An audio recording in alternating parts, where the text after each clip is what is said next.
Dear children, today we are going to learn chapter 3, The Spider. The poem, The Spider, we are going to learn. Have you ever watched a spider closely? It is a very beautiful and amazing small insect we can watch. So, through this poem, we are going to talk about the spider, that how the amazing creature is discovering the beautiful things.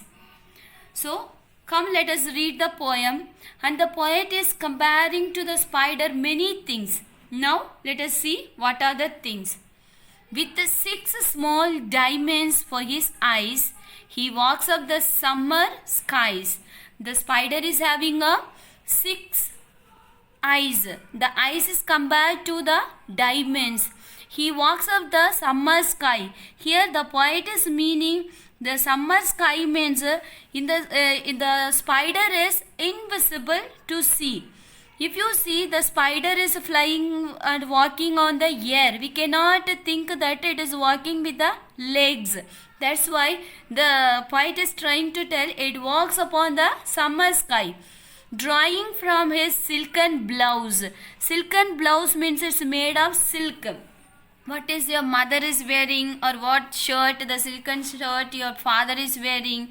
So that is a drawing from his silken blouse, the lace work of his dwelling house. Here the poet is meaning the lace work of dwelling house is the spider web. Here is the dwelling house is the spider web, because it is decorated with a fabric thread like silken blouse, the work, thread work.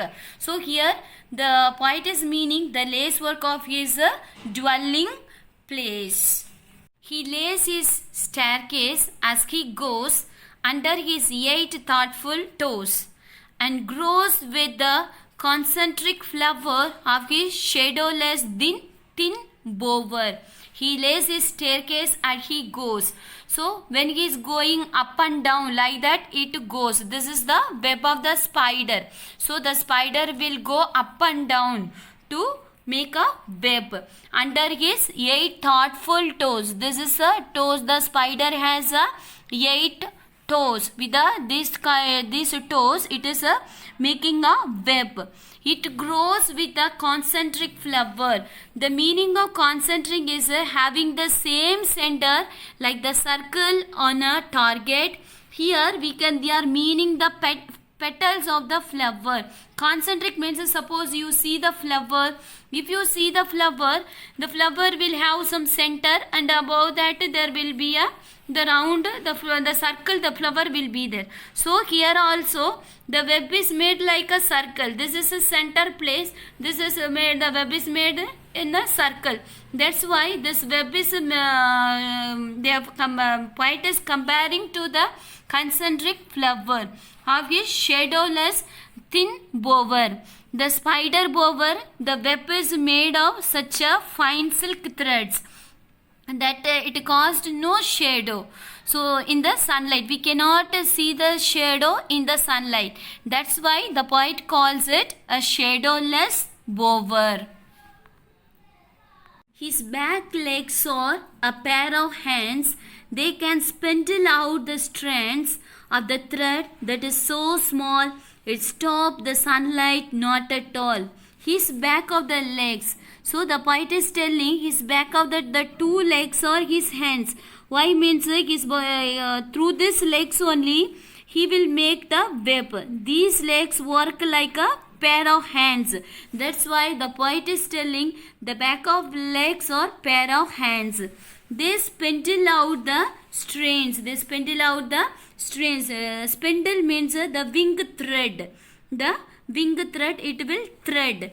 Of the thread that is so small, whatever it is making the web, the thread is so small, it stops the sunlight not at all. If how much the sunlight is there, or it will going on, it will work and it will never stop.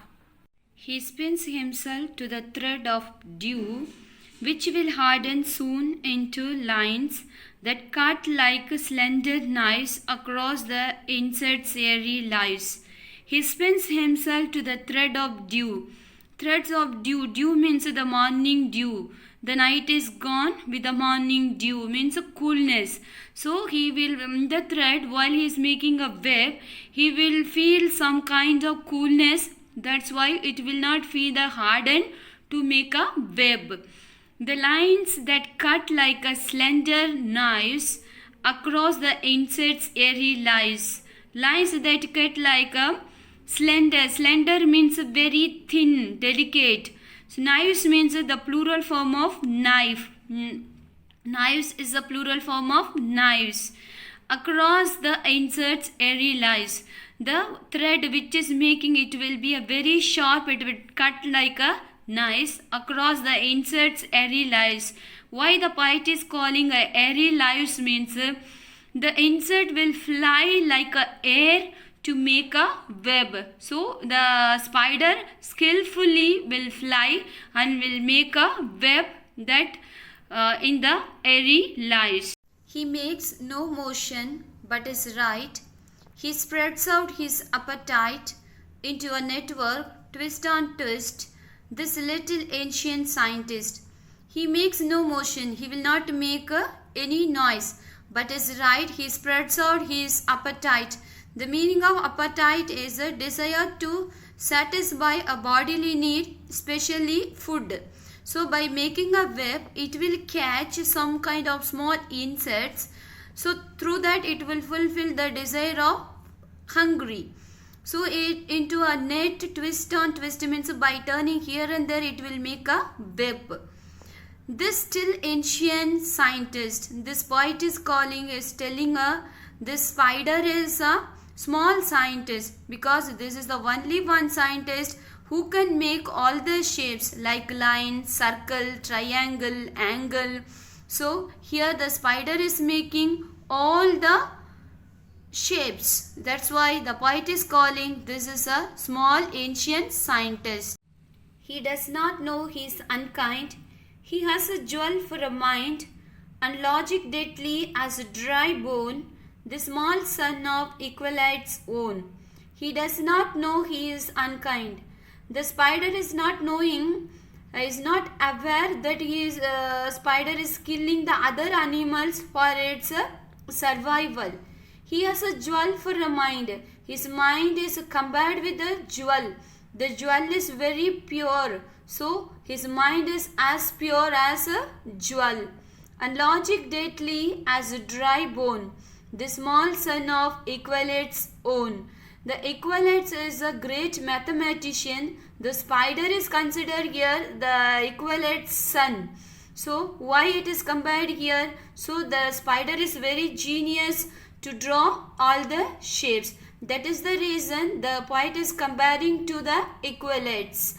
So the poem is written by Robert P. Tristram Coffin. The poet is Robert P. Tristram Coffin. What is the poem? The poem is The Spider. The poet is Robert P. Tristram Coffin. So my dear children, read the poem once again and learn the hard words and their meaning. Thank you.